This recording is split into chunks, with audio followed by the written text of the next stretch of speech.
Hello বন্ধুরা, কেমন আছো? আশা করছি সকলে ভালো আছো। তো বন্ধুরা, তোমাদের জন্য আবারও নতুন একটি রিক্রুটমেন্ট আপডেট নিয়ে চলে এসেছি তোমাদের প্রিয় ইউটিউব চ্যানেলে। আর আজকে যে রিক্রুটমেন্ট আপডেটটি নিয়ে এসেছি সেটি কিন্তু প্রকাশিত হয়েছে শিবপুর IIECT থেকে কিন্তু রিক্রুটমেন্ট নোটিশটি প্রকাশিত হয়েছে, অর্থাৎ Indian Institute of Engineering Science and Technology Shibpur থেকে রিক্রুটমেন্ট নোটিশটি প্রকাশিত হয়েছে। আজকে আমরা এই ভিডিওর মাধ্যমে কিন্তু রিক্রুটমেন্ট আপডেট সম্পর্কে ডিটেলস জেনে নেবো। তার আগে বলবো বন্ধুরা, তোমরা যদি চ্যানেলে প্রথম হয়ে থাকো তাহলে এখনই চ্যানেলটিকে সাবস্ক্রাইব করে পাশে থাকা বেল আইকনটি প্রেস করে রাখো, যাতে তোমরা এই চ্যানেলের সমস্ত আপডেট সবার আগে পেয়ে যাও। এবং ভিডিওটি ভালো লাগলে অবশ্যই লাইক, শেয়ার অ্যান্ড সাবস্ক্রাইব করতে ভুলবে না। তো বন্ধুরা, চলো অফিসিয়াল নোটিশে চলে যাবো এবং রিক্রুটমেন্ট আপডেট সম্পর্কে তোমাদের সাথে ডিটেলস আলোচনা করে নেবো ভিডিওর মাধ্যমে। তো বন্ধুরা, তোমরা দেখতে পাচ্ছ রিক্রুটমেন্ট নোটিশটি প্রকাশিত হয়েছে office of the dean research and consultancy Indian Institute of Engineering Science Technology IIEST Shibpur থেকে কিন্তু রিক্রুটমেন্ট নোটিশটি প্রকাশিত হয়েছে।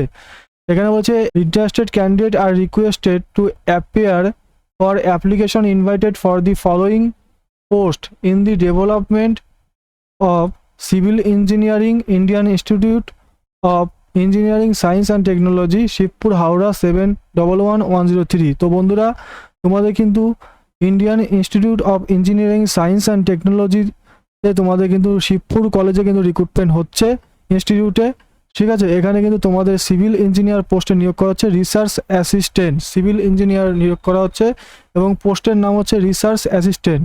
তোমাদের শূন্যপদ এখানে আছে, একটি শূন্যপদে নিয়োগ করা হচ্ছে। ইসেনশিয়াল কোয়ালিফিকেশন সম্পর্কে কি বলেছে বা জেনে নেব। BTech in civil engineering from a recognise Indian university institute, MTech in transportation engineering preferred. তো বন্ধুরা, তোমাদের কিন্তু এখানে বলেছে সিভিল ইঞ্জিনিয়ার যদি তোমরা করে থাকো ইউনিভার্সিটি ইনস্টিটিউট থেকে এবং MTech in transportation engineering prefer করে থাকো, তাহলে কিন্তু তোমরা এই রিক্রুটমেন্টের জন্য আবেদন করতে পারবে। ডিজারেবল কোয়ালিফিকেশন সম্পর্কে বলেছে অ্যাটলিস্ট 1 ইয়ার্স এক্সপিরিয়েন্স কিন্তু research and professional relevant field of civil ইঞ্জিনিয়ারিংয়ের উপর করে থাকতে হবে, তবে কিন্তু তোমরা আবেদন করতে পারবে। At least 55% marks in bachelor and master ডিগ্রিতে থাকতে হবে এখানে আবেদন করতে গেলে। ফেলোশিপ বলেছে 38,440 অর্থাৎ 38,440 টাকা পার মান্থ তোমাদের এখানে স্যালারি দেওয়া হবে। তো বন্ধুরা, এজ লিমিট সম্পর্কে কি বলেছে এবার আমরা দেখে নেবো। এখানে বলেছে ম্যাক্সিমাম 40 ইয়ার্স অর্থাৎ 40 বছরের মধ্যে বয়স হলে তোমরা আবেদন করতে পারবে রিক্রুটমেন্টের জন্য সিভিল ইঞ্জিনিয়ারিং রিসার্চ অ্যাসিস্ট্যান্ট পোস্টের ক্ষেত্রে। এবং তোমাদের কিন্তু এখানে upper age limit is relaxation up to 5 years for SC ST OBC woman and physically handicap ক্যান্ডিডেটরা কিন্তু তোমরা 5 ইয়ার্সের ছাড় পেয়ে যাবে। এখানে বলেছে venue and date of interview 5 May 2026 department of civil engineering IIEST শিবপুরে কিন্তু তোমাদের ইন্টারভিউটি হবে।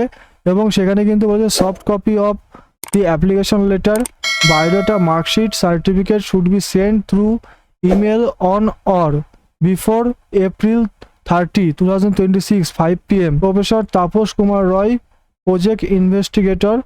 তোমাদের কিন্তু এই জায়গায় কিন্তু তোমাদের এই ইমেল অ্যাড্রেসে কিন্তু তোমাদের এইটাও কিন্তু পৌঁছে দিতে হবে, মানে সেন্ড করতে হবে 30 এপ্রিলের আগে, ঠিক আছে। All application must mention a valid email ID and phone number for further communication if needed. তো বন্ধুরা, তোমাদের কিন্তু অ্যাপ্লিকেশনে বলেছে ফোন নম্বর এবং ইমেল ID যেন সঠিক লেখা হয়, সেটার মাধ্যমে কিন্তু তোমাদের সাথে যোগাযোগ করা হবে। Short listing may be done before the interview এবং শর্ট লিস্টেড হলে তোমাদের কিন্তু ইন্টারভিউয়ের জন্য ডাকবে। তো বন্ধুরা, তোমাদের এই রিক্রুটমেন্ট আপডেট সম্পর্কে ডিটেলস বলে দিলাম। Indian Institute of Engineering Science and technology IIEST Shibpur থেকে যে রিক্রুটমেন্ট নোটিশটি প্রকাশিত হলো সেই সম্পর্কে ডিটেলস বলে দিলাম ভিডিওর মাধ্যমে। তোমাদের ভিডিওটি ভালো লাগলে অবশ্যই লাইক, শেয়ার অ্যান্ড সাবস্ক্রাইব করতে ভুলবে না। ভিডিও দেখার জন্য অসংখ্য ধন্যবাদ বন্ধুরা তোমাদের সকলকে।